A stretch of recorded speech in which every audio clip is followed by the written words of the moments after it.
Let's take a moment and review where we are right now. We've actually covered quite a bit of ground. We have gone from basic numeracy to where we are be able to do some initial operations upon number. And the operations we've discussed so far have to do with comparison, then subtraction, and then addition. And we got there through the use of some questions, very basic questions. So let's kind of go back and review just a little bit in terms of where we are and how we got here.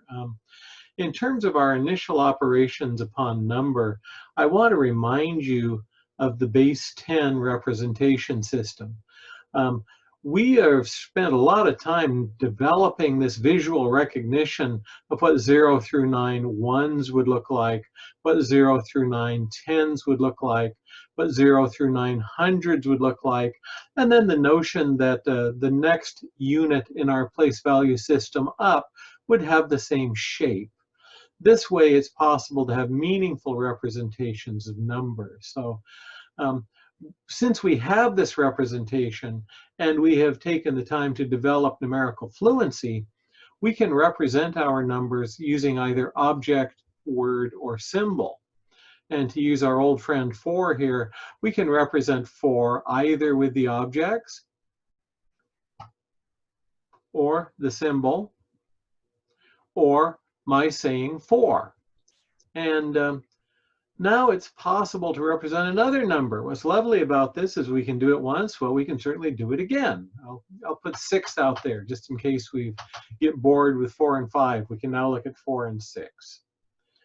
We're now in a position to where we can do some actual actions. And I'd like to remind you of something, and that is that you can't operate on a single number.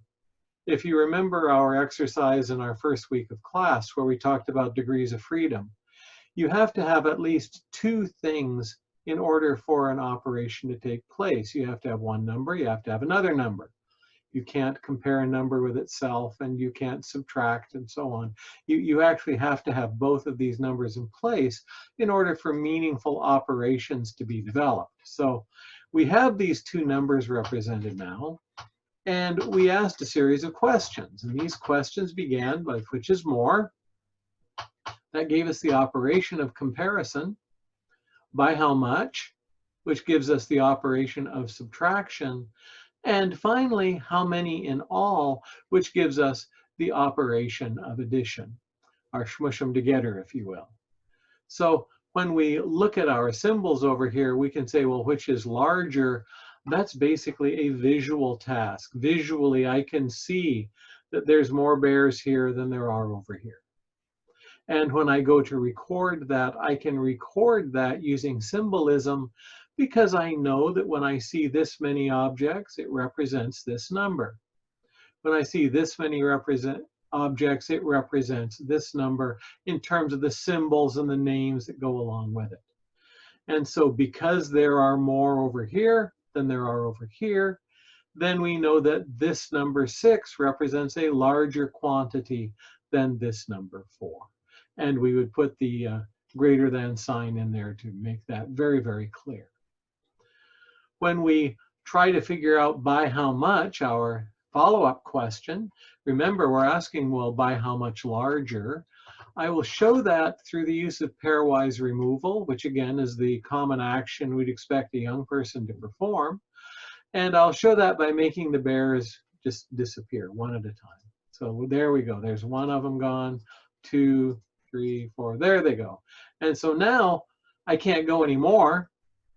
All I have to do now is build a record of that action. And let's take a look. Well, I started with 6 bears. I then represented 4 bears. I do it, dang it. Well, what is it that I do? Well, I do pairwise removal, otherwise known as subtraction. What result do I get? Well, I get a difference of 2 bears. And in fact, we can see that very clearly, can't we? So our final question, how many in all, requires us to smush the bears together. So let's kind of have these little bears migrate here. While they're moving, you might be asking yourselves, well, what's going to happen here?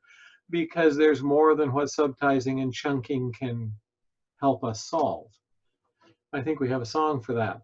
If we can regroup, we must regroup. And this is how we'll do it, 10. So we would expect our answer to be 10. Let's take a look at what our record of action would be then. We started with 6 bears. We had 4. We do it, dang it. Well, what do? We do the smush them together action, giving us the operation of addition.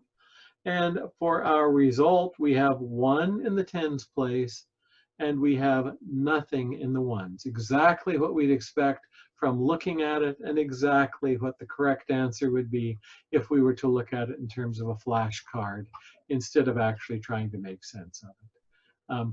The beauty of this approach, of course, is that when you send the work home with the children, they can have familial support. They can have mom, dad, sisters, cousins, neighbors, friends. They can help without necessarily understanding all the activity that went behind it. To our students, they will have a very rich story they can tell for each of these problems they're getting, and yet the family can at least help them make sure they're doing the process correct. You'll notice that these two themes of being able to get the correct answer procedurally and understanding the concept lies at the very heart of the math that we're trying to develop.